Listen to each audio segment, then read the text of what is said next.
Hello, everybody. Memorial Day. Hope you're enjoying your holiday. Hope you're going to have a nice, relaxing one. Respect and love to all of those who have fought, laid down their lives for their country. And we have an episode here today for you guys. If you're around the barbecue and you need something to listen to today, hopefully we could be the show that you do it for. There is some movie news, man, and TV news and whatnot. I did not see Succession finale because I have not watched Succession. I know. Get on it, kid. What are you worried about? What are you thinking about? I'll get into it eventually. I'm too busy rewatching the John Wick movies at the moment, as well as other things. Back to the Future was another interesting movie that I just found. I don't know if you've ever heard of it. So there are some stories, though, that are going on. John Bernthal, it was announced that he's returning as the Punisher. Well, it seems as if with the new rumor coming out, if you believe it, that the Punisher is going to get his own series on Disney+. So we'll go into that. The box office for Little Mermaid is in, as well as Guardians continuing to make some noise, and Fast and Furious passes past $500 million at the box office.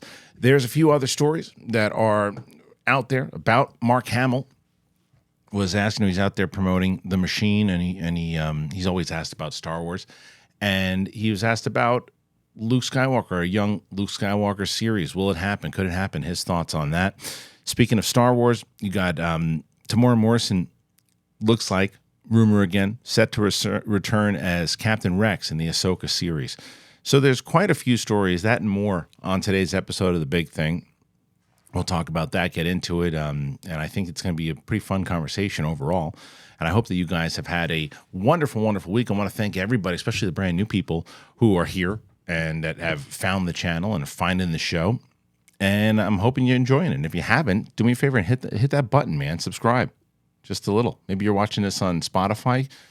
Continue to follow us there, Apple Podcast, all of that.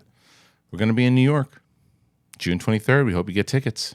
People always asking, those East Coast people, when are you coming? Well, we're coming. June 23rd. Get your tickets now. Hopefully you can join me, myself, Mark Ellis, the guys from Double Toasted, Martin and Corey, Brett Sheridan, Jen Sturger, Kate Mulligan, all on the show. So I hope that you join us. All right, but that's not what we're talking about at the moment. What we're talking about is all these news stories and more on The Big Thing. Thanks for joining us. Let's do it. I'm me and you're you. Great.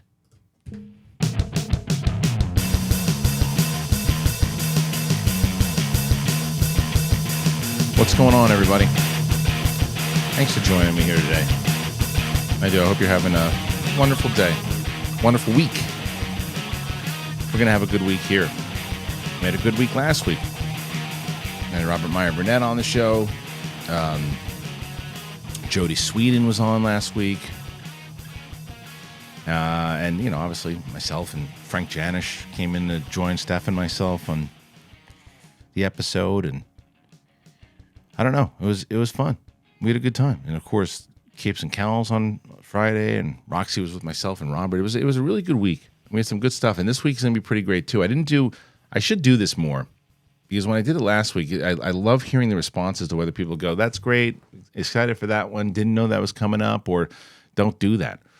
And last week, I just kind of laid out everything that was going on in the channel, and this week, we have a few more things that are pretty fun and exciting, right? We got tomorrow night, we're going to see Across the Spider-Verse, hearing really good things about that movie. So I'll have my out of the theater reaction. And I think the next day is the embargo drop in the review, so I'll review that.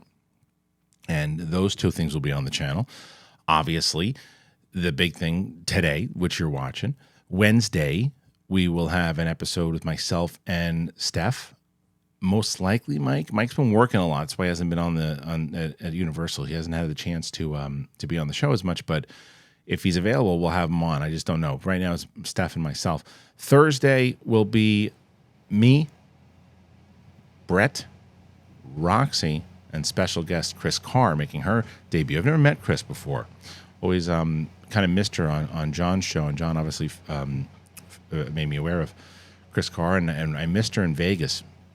And I had met her husband, who was a really nice guy. And then I was like, I need to meet Chris finally. So Taylor is a friend, and I said, hey, I'd really like to get in touch with Chris if possible. And we're gonna do a show. I want to see how it all works out. I know, I mean, obviously, fan of hers, and I think her and John have great chemistry over there. And I wanted to get Chris and see how she's doing. How she's doing, and to get to meet kind of on air, which would be fun for you guys, I think, as well, too. Friday is going to be Capes and Cowls, the preview to Across the Spider-Verse, and then we'll do a Monday spoiler review next week on that. So that will be fun. And then Transformers, I'm going to see that. I'll have it out of the theater next week on Saturday, I think it is. So there's a lot of stuff, exciting stuff coming up, and obviously the New York trip. So it's busy here, guys. And again, so many new people that I've found, and we're approaching, like, my goal was to hit 80,000 by the end of May. Be short for about by just about 1,000, I think, which is not bad. It's not bad. I have these goals for myself that I think everybody needs to have goals. And and if you don't hit your goals, you're allowed to be a little upset, or disappointed, I should say, not upset, disappointed. And I'm still, we still are growing at a good spot, considering again that we really didn't start uploading a lot of material on this channel September 2021, in less than 2 years' time. I mean, when I took over, the channel used to be like a SEN Clips or Schmodown Clip-Outs channel, and I think it was like 6,000 or 7,000. I can't remember what it was when I took it over. But to be able to build with all your support, obviously you guys are really responsible for all of it, because you cared, you stuck around, you're continuing to help the show grow. So we're always pushing, always trying to get some more in. And as I mentioned on my live streams, if you've joined on the Christian Harloff and Friends channel, I'm gonna have a pretty exciting announcement soon, for sure. And I think everybody's gonna be really pumped about it. But I just can't say anything just yet. But when I do, this is one of those ones that I feel you guys are, oh, that's pretty awesome. I'm excited to see where that goes, is all I'll say. Okay, let's get into some of these news, man. These news stories. There's some good ones. All right, here's the first one. The Little Mermaid, Disney's live-action adaptation of the 1989 animated classic The Little Mermaid, is doing well so far, with the film set to rack up $95.5 million for the 3-day and $117.5 million for the 4-day Memorial Day holiday weekend domestically. Overseas, where there is no holiday, the film is tracking over at $68.3 million, which will bring the film's total to $163 by the end of Sunday. The film bombed on release in China with just $2.5 million for the weekend. Again, this is some Dark Horizons. The Rob Marshall directed feature so far appears to be well received by U.S. audiences, with a cinema score at 95. Tomatoes notably higher than the 67% for critics. However, the film has reportedly been targeted by review bombers across several film ratings websites. Big surprise. Which sites like IMDb and also witnessing an unusual distribution of scores and voting activity, to the point that they issued advisories. And then outside of Mermaid this week saw Fast X go past the $500 million mark globally, and Guardians of the Galaxy Volume 3 surpassed $730 million worldwide. It's pretty good. Fast X will come in with $22.9 million for the 3-day weekend, down 66 from its debut, around 28.5. Guardians is tracking for 24.3. Super Mario Brothers will come in fourth with 6.2. That's pretty spectacular, I'll tell you that. The Machine will be fifth with 5.8, and About My Father will be sixth with 5.3. In limited release, the Juliette Louis-Dreyfus led and Nicole Halfosser directed You Hurt My Feelings is set for 1.7. On the high end of expectations, probably very limited. Obviously released, so that is good. And then obviously for me, with both Bert and Sebastian as people that I know and people I kind of came up with in the comedy scene, I'm obviously rooting for them, and hopefully their movies catch on as well. So the reviews weren't that good, but that doesn't mean anything when it comes. It's so funny considering the journey that I've been on in this space, right? Where Mark Ellis and I've always talked about for years that by us talking about movies and giving our thoughts on movies, that you're automatically ranked into being like a movie critic, right? Which I guess in definition, when you're talking about things you like and you don't like, that you get the label of critic. And I always kind of thought that the difference of people who just talk about movies, and give their thoughts on movies and don't really go into the analytical.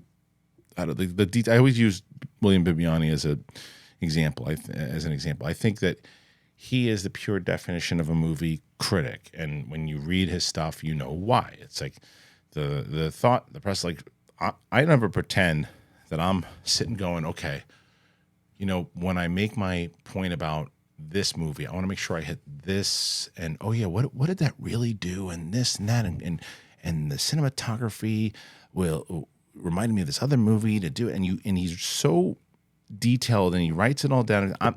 You guys know at this point, if you've been following me, I might say that stuff, but it's if it comes to my mind in the moment, because I've always wanted to approach it like if you and I went to the movies together and we saw a movie afterwards, and we went outside and we threw our popcorn things out and our soda out, and we went outside and we started talking about the movie, and whatever came to our brain inside of the conversation, that's the way I've always liked to present my stuff. Of course, I have thoughts that are formulated after I see it that I'm like, I'll make sure that I mention that because I want to talk about that. But and I'm not by any stretch of the imagination besmirching anybody as far as a critic that does it. That's why they're so good at what they do, like Alonso Duralde and Christy Lemire are always people that I think of. And that ain't me, right? But I do realize the more and more as I read critical scores and watch stuff now, I am so not in that circle.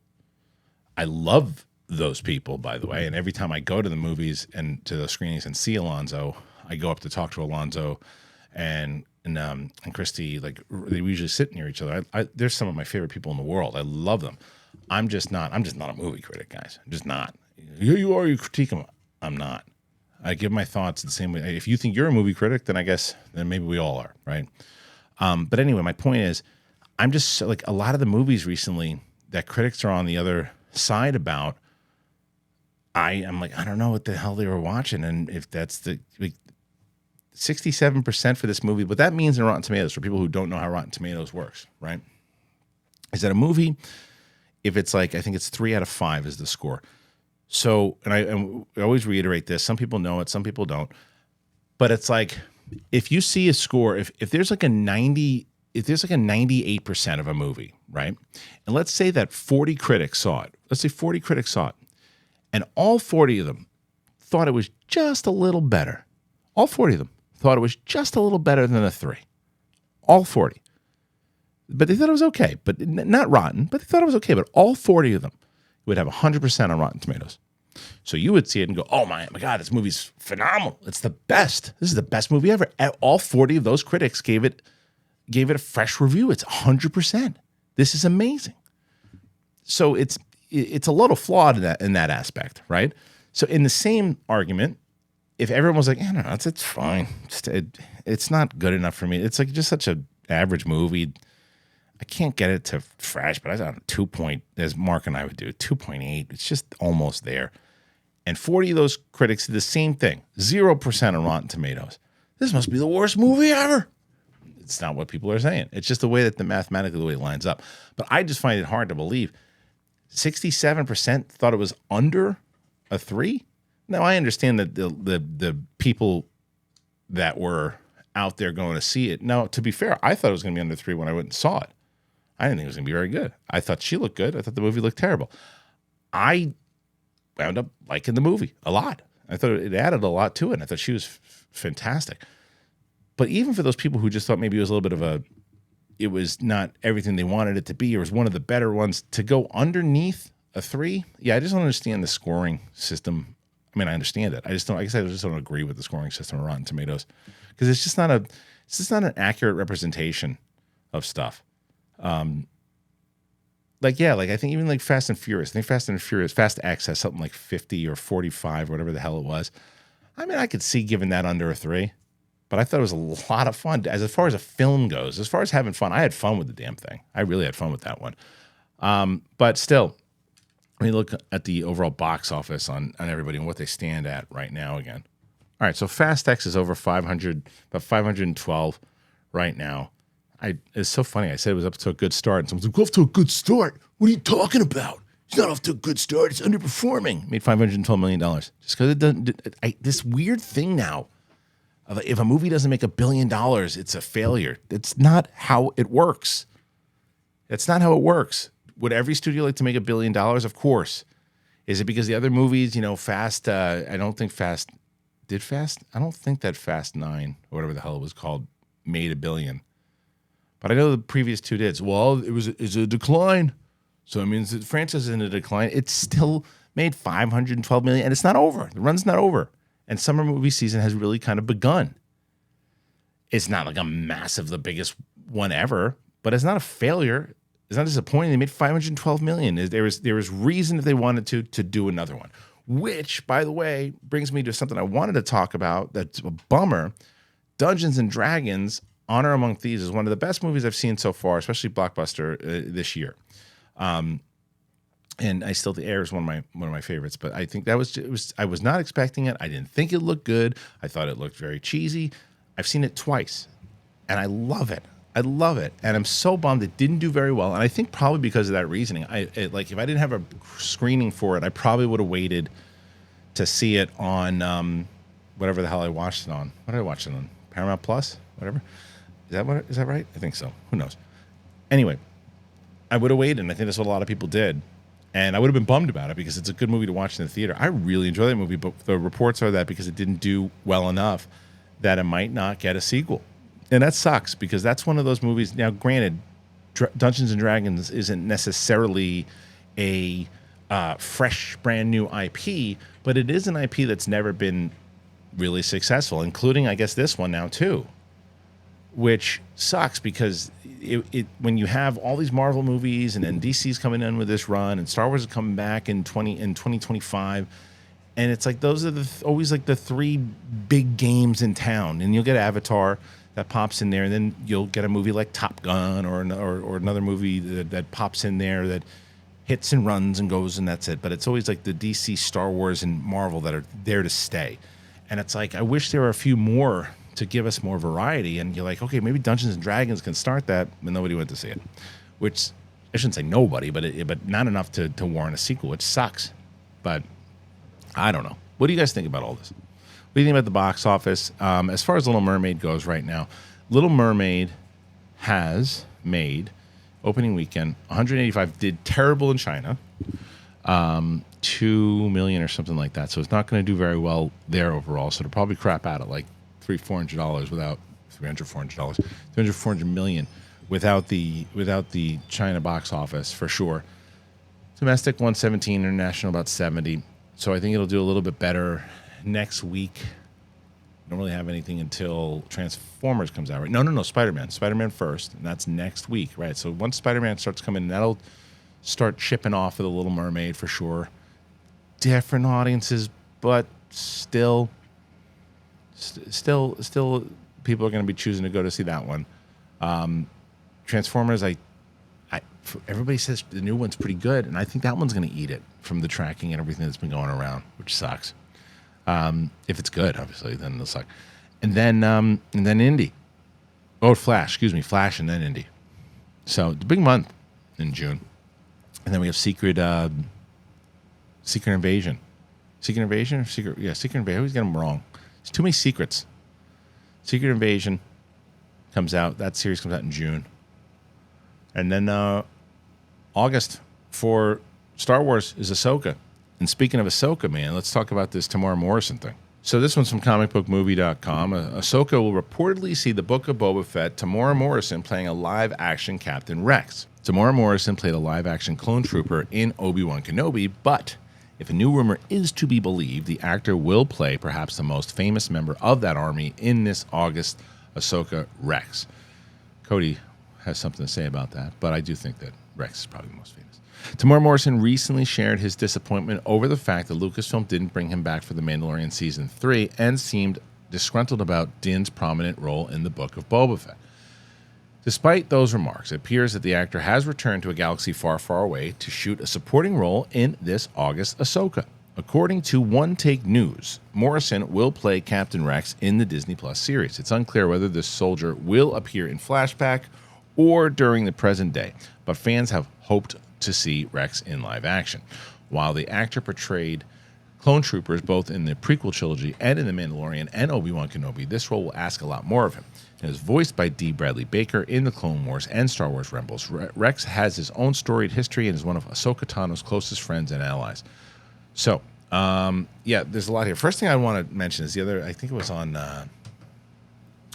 it was a couple weeks ago on Capes and Cowls. Winston and I were talking about fantastic forecasting, and I was talking about the thing and how and or who thing would play, who he would be voiced by. And I meant to say D. Bradley Baker, and I said Steve Blum. I got them confused, and I was very aware that there's D. Bradley Baker who voices all of Bad Batch and so many different characters, but I had the vision of Zeb in my head because he's such a massive hulking figure like Thing, so I automatically put Steve Blum in there, who of course voices Zeb. So this is something that I just wanted to. I keep meaning to bring it up, but this particular story with Rex coming back, it makes all the sense in the world that Rex would be back. It makes all the sense in the world that Temura Morrison would playing him if they're going to do it. So I think this is 100% true. I really do. I was saying 99% true because you never want to go 100%, but I would say it's pretty damn true. Why wouldn't it be? Why wouldn't you? And I think that I always, and I know that people always go with well, good for them. They're going to speak out. They should speak out about it. Not if you want to keep working. Like you look at some of these wrestlers, right, that have been with the WWF or WWE, whatever, for a long time, and then they know they're never coming back, and they open up the vaults and they say everything they want to say, and they finally get it out after years and years and years because they know there's no repercussions, and they're not going to go back to the company. They're not going to wrestle anymore. They're not going to do anything, and maybe they come back and do a couple, call a couple matches or make some appearances. But if they don't, who gives a shit? They can do whatever they want to do. If you're still looking to get a gig with them, you got to be careful. Now, I'm not telling you whether you're right or wrong. I happen to agree with a lot of the stuff that he says. You just got to be careful because if you're too vocal on it, we don't work with this guy anymore. The hell with him. We don't need to put Rex in there. And I say it more for his well-being on it, not the fact that you shouldn't speak up. You absolutely should, but was it necessary to speak up at the time that he did? If he feels like he did, and maybe look, the counter to that is maybe he spoke up and they go, listen, we know that you're upset about it because there are rumors that Favreau himself didn't want to put Din in Boba Fett. So maybe he had that conversation. Like, I get it. You're upset about it. I am too. But chill for a second because we're going to get you in Ahsoka. We're going to put you in Ahsoka. But just try. I get it. And it's okay. I understand you're pissed off and you get a couple interviews. I get it. But let me just tell you what our plans for you, which is also maybe that was one of the things that opened it up. So you don't really ever know. You don't ever really know. And sometimes people go, go ahead. I know you're going on that thing. You're going on that thing. You want to open up a little bit. You want to let it go ahead. You're fine. Or the publicist is like, oh, no, don't do that. You just never know. You never know. But I just think that I like him a lot, Temura Morrison. So I'm like, I want to see him be around because he can be. He can be around for a while. So it's one of those things. Because I know, Disney's always, whether it's keeping secrets on their movies or making sure that the correct brand representation and all that stuff. So you just want to see the good guys kind of win there with Temura. So you're like, anyway, I hope he comes back. I'd like to see him come back. And I think this makes sense. But speaking of Star Wars and continuing on, Mark Hamill is out promoting The Machine, the new Burt Kreischer movie, and he plays Bert's dad. I have not seen it yet. People are asking me. I'm trying to get Bert on. Bert tells a freaking story about me every goddamn podcast that he does.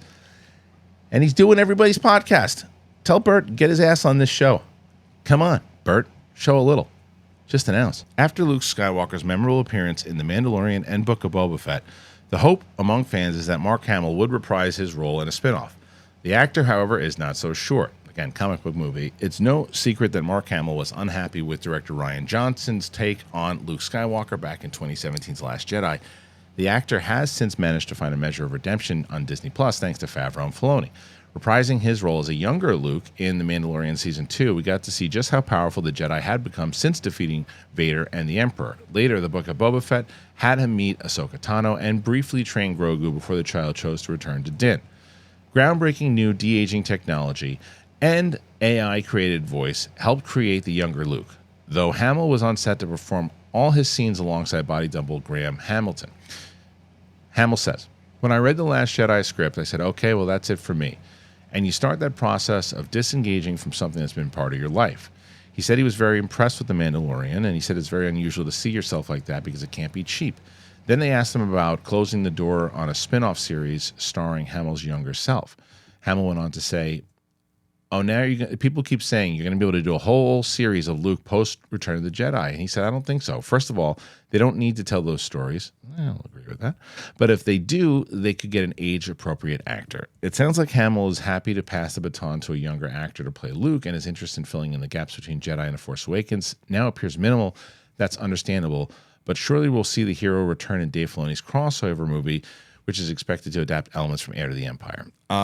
Okay, so there's a lot there. We talked about this kind of in depth, where there was another rumor, and again, this is by no means a confirmed rumor. This is just a rumor, the same way that we don't know if Favreau was unhappy with the choice to reunite Din and Grogu, and that was a Kathleen Kennedy call. It's just a rumor. We don't know if it's true or not, but it was by a few different sources, but that's apparently what led to them being upset. We don't know if it's true. The other thing we don't know is this supposed mandate that Kathleen Kennedy put down, that there's no more Luke Skywalker in these things, no more Luke Skywalker in the series. We're not doing that anymore. We're not doing de-aging. We're not doing any of that. We're not bringing him back anymore. That was it. Done. Gimmick's over. Again, don't know if that's true. I certainly hope it's not, because, as they mentioned in this article, for Heir to the Empire, it seems kind of necessary, especially if you're going to do an adaptation of Heir to the Empire. He's a massive, massive part of it. Now, there's a different conversation to be had if you wanted to recast him. And everyone always mentions Sebastian Stan and other people too. I just think that they've kind of opened this door with the de-aging, because had it just been The Mandalorian season 2, I'd be like, just recast, because that you're not going to build a full movie like that. With it was fun, but it doesn't look good. And then they do this thing in Book of Boba Fett, which is, to me, some of the best deep fake stuff I've ever seen outside of, Shamuk's YouTube channel. But, by the way, apparently he left the company, so that might, and I don't know if that's true, but that's what I heard from somewhere, that he left Lucasfilm. And if that's the case, then maybe they're not doing any more of this stuff, because I don't know. Maybe they don't. I don't know how it's going to play out, but it's all very interesting, because it also then it kind of continues on that people asked him about. There's rumors that he and Hayden Christensen are going to show up in the new Rey movie, which would make sense and would be something that people were waiting for. Like the lack of what they could have done in those. It's a whole other can of worms, but everyone thought Hayden could show up in that one. Hayden will show up one way or another in Ahsoka. Now, whether it's flashbacks, in scenes. Now, there was footage, and I think this was recently from the Obi-Wan behind. Someone sent it to me recently. In the scenes that they did with Hayden and Ewan for the Obi-Wan series and the flashback scenes, they had the dots on their faces, so they were gonna do some de-aging on them, and they didn't do it. And it would have taken nothing to do, because they're not that old. It would be like taking it's one thing when you're taking 40 years off of Mark Hamill's face and reshaping it and doing all you're moving 15 years off of Hayden's face, maybe. I know, maybe 20, but 15, but really 15. The guy looks phenomenal for his age, So you could have done that like that, and I don't know why they did that. It was so clear that they were like, these guys are in their 40s. What the hell? This isn't back then. I didn't, because what a lot of people didn't mind, because they just liked seeing Hayden back, and I think they were counting on that. But it bothered me, because it just looked, because they had just done this stuff with Mark Hamill. So why didn't you just a little bit? So I wonder if they do it in Ahsoka, are they going to de-age him, or are they not even going to do that, and they're going to go straight up Force Ghost, and she's going to be talking to him through Force Ghost? A lot to talk about. All right, there's a lot more for us to talk about, guys. We got a lot more, but before we do, I wanted to tell you both about Mint Mobile and Rumple blankets. After years of print contracts and getting ripped off by big wireless providers, if we've learned anything, it's that there's always a catch.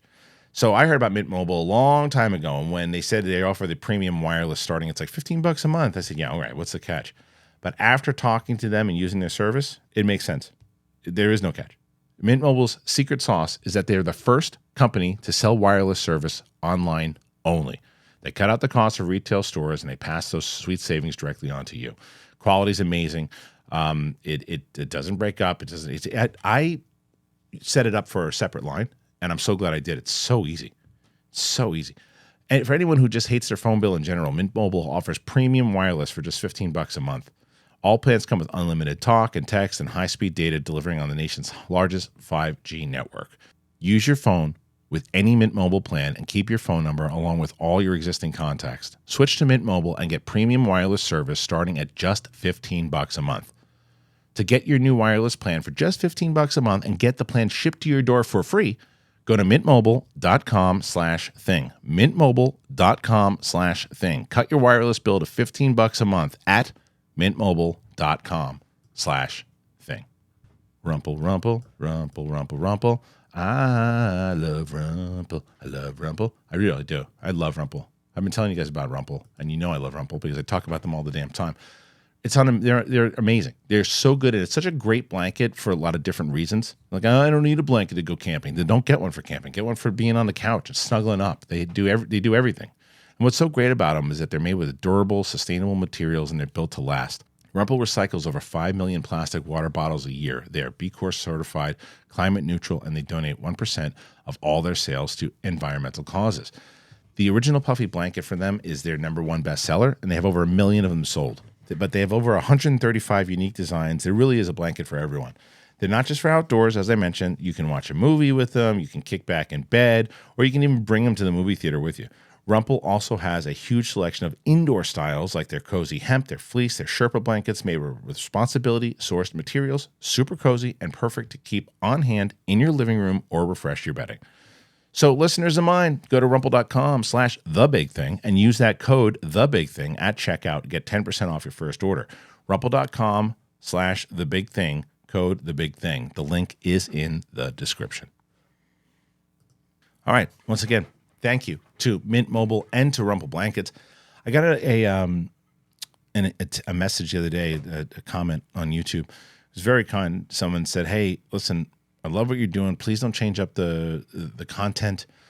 We really like it. You can tell that the audience is liking it, and I don't know, is there anything that I can do to support the channel more to help you out?" And this is the first thing I say. Clicking that like button, subscribing to the channel, commenting, that's the thing you can do every time. And obviously it doesn't cost you anything to do it, right? And people are like, "Oh, I want to do something else. What can I do?" I always give you an option. Like, that's why the first thing you ever see is joining the website. We have website tiers, which essentially serves as our Patreon now. And we have different tiers over there of different things you can do. And you can sign up, you can support that way. Well, I can't do that. I can't do it monthly, but I do want to do something. What can I do? I always recommend the sponsors, always, because there's always something. We have made it very, very clear. We will not sign up with sponsors unless we feel it's something that the audience would respond to. And it's stuff that I also love. It's why I've talked about Rumple. It's why I've talked about Mint Mobile. It's why I've talked about all these different things that I've done. And so if you're like, "Oh, I want to support," how do I support? The sponsors, man. Go to the sponsors. Find one that you want. Find one that you're interested in, and check it out. And let me know when you do. You get yourself a blanket. Tell me. Switch your plan over. Tell me. I want to know, because I'm going to send it to them, and then that helps us get more. It gives me an opportunity. People are like, "Oh, I want you to have so-and-so on your show more. I want you to have this person on your show more." Get those damn sponsors. So we get an opportunity to build this sucker out. It's coming. It's coming along, and you guys are with me. But get something that you feel you're going to be interested in. Don't just do it to help me. I'd appreciate it, but don't just do it to help me. Do it because you want to get something out of it as well. You should. Absolutely. All right, let's move on. I want to talk about this thing. It was funny. It was last year. I think it was like around August or something like that. Rosario Dawson was at a con or something, and she kind of slipped that he was coming back. And it went under the radar. Nobody really talked about it that much. I know we talked about it on this show, but I mean, we didn't break it. We just talked about it. And then it turned out to be true. Jon Bernthal is reprising his role, again, comic book movie here. He's reprising his role of Frank Castle in Daredevil Born Again, and a new rumor points to a brand new Punisher series entering development at some point. After months of rumors and speculation, we recently got confirmation that Jon Bernthal will reprise the role as Frank Castle for Daredevil. And a new report is now claiming that the solo Disney Plus series featuring the ultra-violent vigilante is in development. Bernthal already had his own Punisher Netflix show for 2 seasons. One would assume the new project would be considerably less dark and violent, but Born Again is expected to take the intensity up a few notches in its own right. Bernthal has stated on several occasions that he'd have no interest in returning as a watered-down take on Castle. We're still not sure how the Punisher will factor into Born Again, but previous reports have indicated that he won't have a huge role, so this might be the groundwork for the series. We'll have to take this as a rumor, but My Time to Shine Hello has a pretty solid track record, he says. After Daredevil, Punisher is going to get his own show. In related news, Deborah Ann Wolfe has confirmed she's not coming back as Karen Page.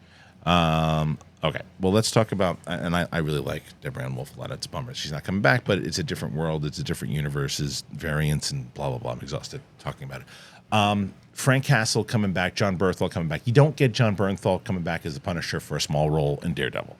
You just don't. So I do believe this is true. I absolutely, I think it's part of the deal. How do we get John Bernthal back? We give him a show. And why wouldn't you give John Bernthal a show? The guy's fantastic. He's one of the best actors out there. And he just really, really knows this role. Do you know that I haven't watched the Netflix Punisher series? Which is crazy because I really like Bernthal. I don't know what happened for the reason why. I don't know why I didn't watch it. Remember, I'd watched. I think I watched at least 2 seasons of Daredevil and liked both of them. Did I watch the third? I don't remember. But either way, I loved him in it. I guess if he's in the third one, then I guess I did see it because I definitely have seen him as the Punisher. I just didn't see him in his own series, and I think I should watch it because I really like John Bernthal a lot, and I think he's a great actor. I think he's a fantastic Punisher, and this makes a lot of sense. Now, I think that the hesitation from fans to say, well, it's Disney, so how brutal are they really going to get with the Punisher is a fair concern to have. And I think that Deadpool is going to be an indicator of what they're willing to do and where they're willing to go. But, it's going to be, because I think that there is that, you're going to have to push that code in there for the adult content in order to get it. At least I would hope. You can't make the Punisher and make it watered down. You just can't. It's just not what you lose so much of the character. And I think that if John Bernthal has never really been anybody that's gone back on his word, I think that he probably had that meeting and said, look, I want to play this character. I like this character, but I have no interest in coming back if we're not going to really go balls to the wall with this guy. I think that they're going to try to do it. I think that the Marvel Cinematic Universe needs a bit of steroids right now. I think the Punisher is a bit of steroids. Now, it's not going to be for everybody, but it's it's like the John Wick of the franchise. The MCU needs some balls right now, and I think that might be the way to go. Now, remember this. I don't think Daredevil comes out until what, 20? Is it 2024? I think it is 2024. And it's like 22 episodes or something crazy. So you're not going to see the Punisher until 2025, 2026 at best. So they got time. And they don't have to connect it to the multiverse. They can make it afterwards. They can do all that stuff too. As much as I love multiverses in the reality, but in the science possibilities of it, and I'm fascinated by it, and I think about it maybe an unhealthy amount. I think Marvel needs to be done with it. I think it's made things too sloppy, too weird. Stakes have gone down for, well, anybody, Tony Stark will probably come back, and Chris Evans will come back, and everybody will come back, and you're like, oh, okay, well, everybody's alive everywhere, anywhere. It diminishes it. So I think they got to nip it in the bud. Plus the fact they have all this stuff. They don't know what the hell they're doing with Kang and the multiverse saga and all that stuff. So they got to get to that point. They've already set it up. Get there, be done with it. Focus on the X-Men. Focus on Fantastic Four. Focus on the Punisher and all that, and go back to your basics, the ones that really made the comics. I remember when I was younger, man, Punisher was my jam. I loved the Punisher. So very curious to see where they go with this. I think it's true though, but I'm very curious what you guys think. Do you think that Bernthal's coming back? Well, obviously he's coming back as Daredevil, but do you think he's going to come back for a full season, full series? If so, will they revisit his origin again to do it in a more MCU Disney-fied way? What do you think? Do you think it will be watered down, or do you think that Bernthal is going to be able to tell him, hey man, let's get edgy here? Do you think that they need that kick? I'm very curious to hear what you guys think, so please put your comments down below. All right, let's do another one here. All right, let's stick with Marvel. I was watching this thing that they did for Iron Man's anniversary, the 15th anniversary, which is insane. And it's really great. It's between Favreau and Kevin Feige, and they're just talking about the evolution of what happened, how it happened, where they were, how it was a make or break thing. They told a great Ryan Coogler story. It's a great interview. You can watch it in this link from Dark Horizons. Anyone who's covering this story, you'll be able to find it pretty quick. It's just this sit down with Favreau and Feige. It's great. But one of the things that they had mentioned inside of it was, I think a lot of these sites, I'm not going to just pin this on Dark Horizons, they're saying that he was almost Doctor Doom. And they're not the only person that's saying this. A lot of people are saying this. And they don't say that in this article. What they say was that he had just gone in to read for Doctor Doom or something. And Kevin Feige's like, oh, yeah, that's right. I don't think he was anywhere near being cast. I think that he went in to read for it. And I think he went in to read for, he just went in to read for Fantastic Four. And it was when he was basically trying to make his comeback and how he was, at that point, cleaning himself up and getting back. So when I actually met Robert Downey Jr. a handful of times when I was working at Silver because his wife was my boss, Susan Downey. And she was, at the time, Susan Levine, she was the head of development over at Silver. And Robert would come in all the time. I posted some picture on my Instagram that I found randomly. We went to his 40th birthday party, and he was the coolest. But that was the time Kiss Kiss Bang Bang had just come out. He'd worked over there at Silver, and he'd been doing these things, and he was making his way kind of back. And so I remember him talking about these roles that he was kind of going in for and getting back in it. And people forget, man, what he needed to do to get it wasn't like he's Robert Downey Jr. Everybody knew who he was. And these movies didn't want to take a shot on him. Like Paramount at the time, they didn't want to take the shot because there's too much to risk with the insurance. Now, when you look back at it in retrospect, you say, well, the joke's on them, because look what happened. Thank God that Favreau and Feige made that happen. Yeah, but you forget. A lot of people don't realize this. Like he was on Ally McBeal for a bit, where they gave him a shot, and he'll tell you this too. Inside of any interview, too, he was in a place where he blew it, and he wouldn't come to set. His addiction was taken over, so if you're Paramount, you've seen it happen 3 or 4 times. Why would you not feel that it wouldn't happen again? It is, to their credit, Favreau and Feige going, no, this is a different dude now. He's dedicated, and again, he does give this credit to, as he should, and I saw it firsthand. His wife, he gives all the credit to, of how she's got him focused, got him going, and helped him in his life and turned it all around. And that's exactly what happened there. And so it doesn't surprise me that he went in for Doom and he had these things and he was going into these other roles. It's great for us that he didn't get Doom and they decided not to cast him in that, and they decided not to give him that role because it allowed Favreau to have those conversations, bring him in, and here we go. Speaking of the multiverse, this is the kind of shit that I always think of. It's like there's a place where he was cast in Fantastic Four, and it didn't really change the movie. It didn't make that movie a massive hit because of the way that they would kind of, as they say in that interview, garner the success of what the box office was for movies like that. And then who gets cast in Iron Man, and does it work? And does it help? I just been watching this whole thing because I just watched Back to the Future recently, like 2 nights ago with my daughter.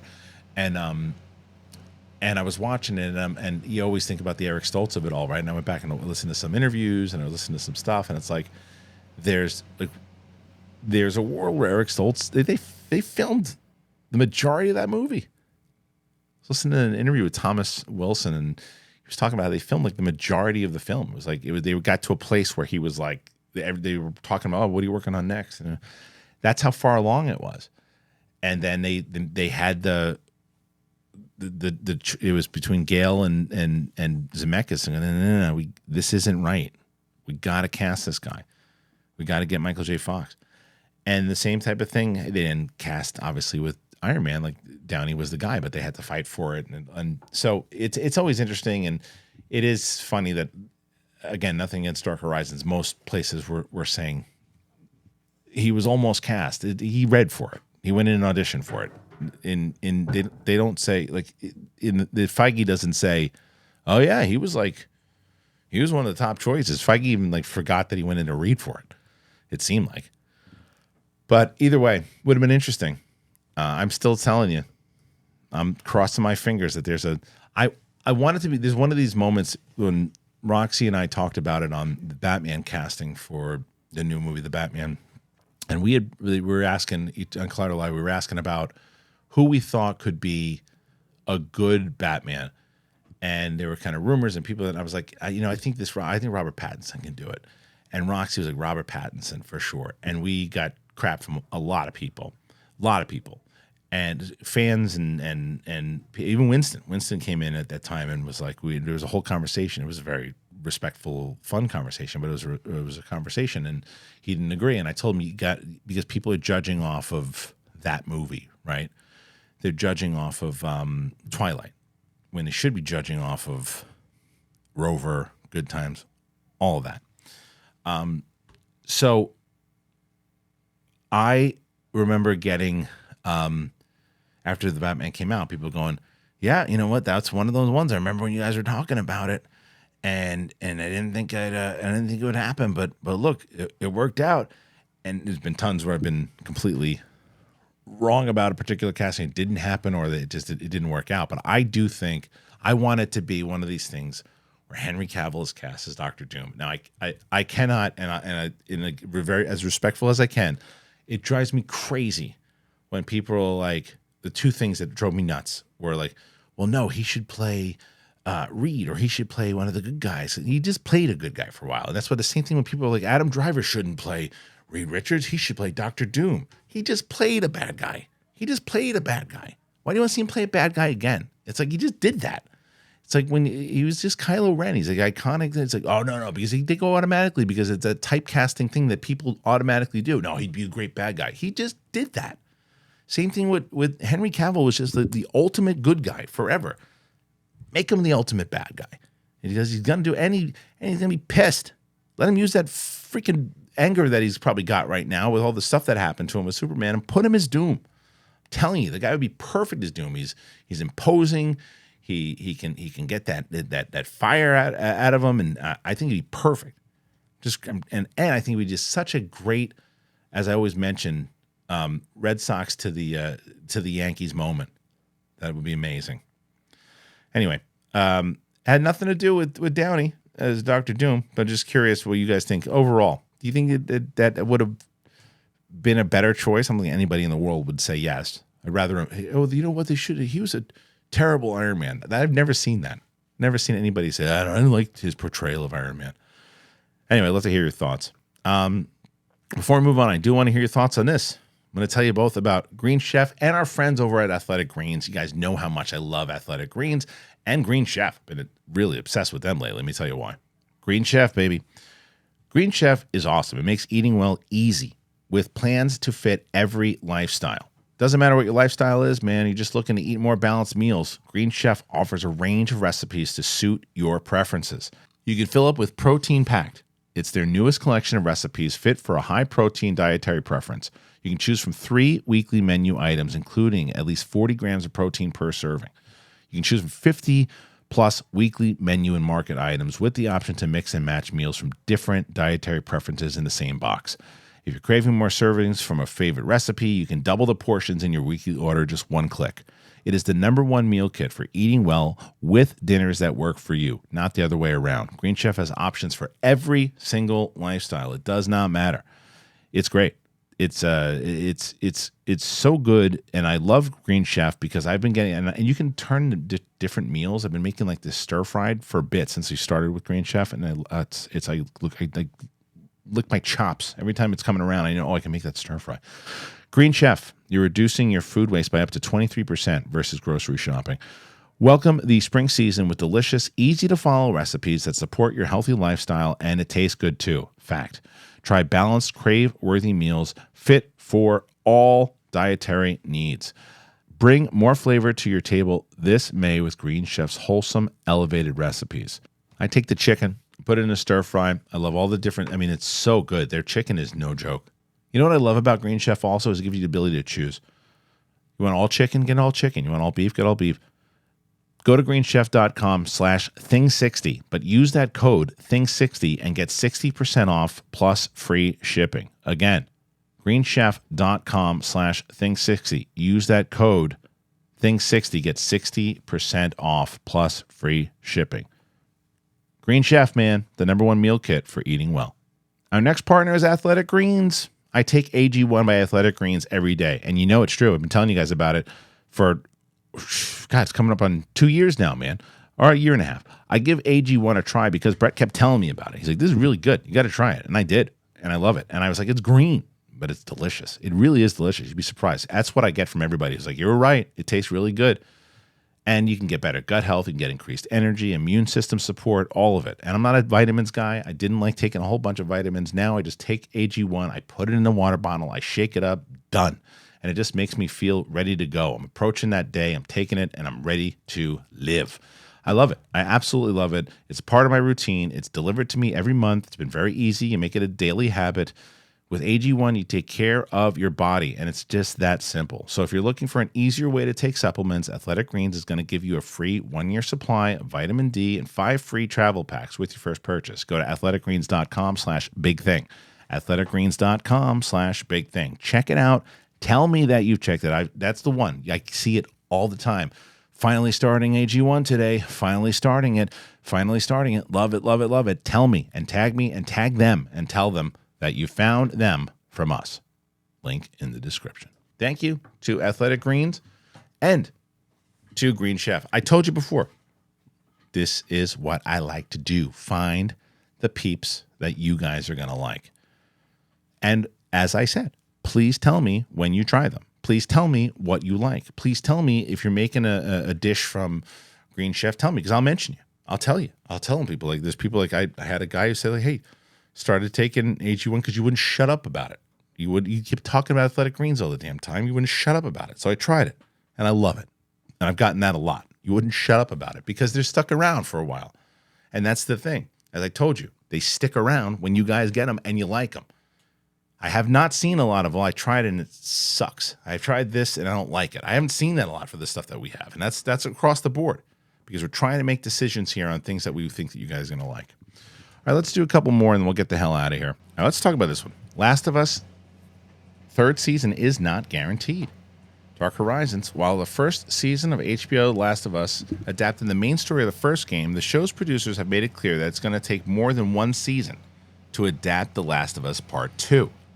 Both showrunners have also indicated there are no plans to overstay their welcome and don't expect things to go beyond a potential 3rd season. HBO has been considering the show's future, and the network's head of drama, Francesca Orsi, recently spoke with Deadline and confirmed that whilst there is an idea for a 3rd season in place, she adds there's no guarantee it's going to happen. I think Craig and Neil are still trying to figure out when they're going to come to an end. We've loosely heard that there will be a season 3 idea for the series, but at this point we're taking it one season at a time. There's no guarantee at this point that we'll have a season 3, but I know that they have a vision for season 3. Whether that lends itself to doing more, I don't know yet. So let me tell you something. First of all, I think that this is, of course they'll do it. If season 2 is popular, they'll find a way to make it work, and it'll happen, and season 3 will happen, and they'll build out to it. But this is the kind of interview that I'm always talking about with Lucasfilm. This is a great answer. This is a great answer. She was asked this question. She said, "Look, we got to figure it out. There's no way." She probably has more information that she's willing to say, but she's not giving you a whole bunch of, oh, she said there's going to be a 3rd for sure. She said this is going to happen. She said, and if it doesn't happen, then it's a disappointment. She's like, there's no plans for it yet, or there's no, we don't know yet. It's possible. They got to talk about it. We know the 2 is happening. They have ideas. They have an outline of where they want to go, but we don't know yet. We'll figure it out when we get there. Great answer. Great answer. Like those are not, we're going to 3 years, every 3 years, we're going to make a special event like Bond. Forget about the 3 years we used to do. 3 years. Oh, no. That was never true. Don't do that. Do this. Yeah, look, they're trying to figure it out. They're trying to figure out when it's going to come to an end. And we know that they have an idea for 3, and when they get there, we'll figure it out. And, ideally, we'll know when the time is right. So she also added this, that the 2nd season is going to take a big swing from both an entertainment standpoint related to the clickers, but also the more nuanced, complex character dynamic between Joel, Ellie, and beyond. Pedro Pascal recently revealed to The Hollywood Reporter that taking on the role of Joel, He said, I was scared. I was so scared due to an expectation to be met as far as what people's immersive experience of the story was. The comments come as it was revealed that the filming on the second season, which shifts the production from Calgary to Vancouver, is now looking to start in early 2024 ahead of a 2025 airing, which may also make sense. This is one of their big shows. So they're gonna try to figure out a way to get it out as soon as they can, but not rushing and hurting the quality. So this is why HBO has been the game changer when it comes to a lot of different shows. Also why I need to get into Succession. I know. I just feel embarrassed when I've watched 2 episodes or 3. I can't even remember. I probably have to start the whole damn thing again because I don't remember it. It was so long ago. But anyway, yeah, of course they're going to do a season 3 if season 2 is popular. But I don't think they're going to go past that. If they have an idea already for where they're going to go, they're not just going to let's finish it 2. They're going to go past it, and they're going to finish it up at 3 and see. But I think they're going to, because people who've played the game know that there's some big shit that happens in that second game. And I had never played the game, but I know. And I think some people will probably know that like there's some big shit that happens in that game. And they've got to see how that the audience is going to respond to certain things and how the maneuvering, the storytelling is going to work, and does it transform from the game element to the actual, live action version of it the same way it did so masterfully in the first season. We'll see. Sometimes you catch lightning in a bottle. You can't catch lightning in a bottle, So very curious. What do you guys think? You think they're going to do the 3rd season, or you think they're done after 2? I think they're going to push into 3. What do you think? Let me know. Last one here. Let's do this. Andy Muschietti, who is directing The Flash, tracking only at 70 million. Again, a bummer. A bummer. And I think that people, I don't know if it's just exhaustion from comic book movies, or whether it's a Ezra Miller situation, whether it's just a DC situation, because I don't know where it's going. It's just tracking at 70, and that movie should be tracking at 150. It's a really good movie. And one of the reasons is Andy Muschietti, if not the main reason. We talked about him being in line to helm Batman, The Brave and the Bold. So then he was asked this question, and it's interesting. So Mark Cassidy, I like Mark. I haven't talked to Mark in a while. Mark's a good guy. I like Mark. DC Studios co-CEO James Gunn has previously made it clear that the upcoming DCU Batman reboot, The Brave and the Bold, is only in the very early planning stages, but it doesn't mean he hasn't spoken to a few filmmakers about potentially taking the helm of the project. Could Andy Muschietti be one of them? Well, during a recent interview, Muschietti was asked about the possibility of taking his own Batman in a brave and bold direction, and he gave the following response. He said, "I can't speak to that yet." I mean, that's a big one word. That's big one word. Muschietti is a big Bat fan, so perhaps he has pitched a few ideas to Gunn and Peter Safran in the hopes of landing the gig, or maybe they've progressed to the point where he's already being lined up to direct. This is pure speculation.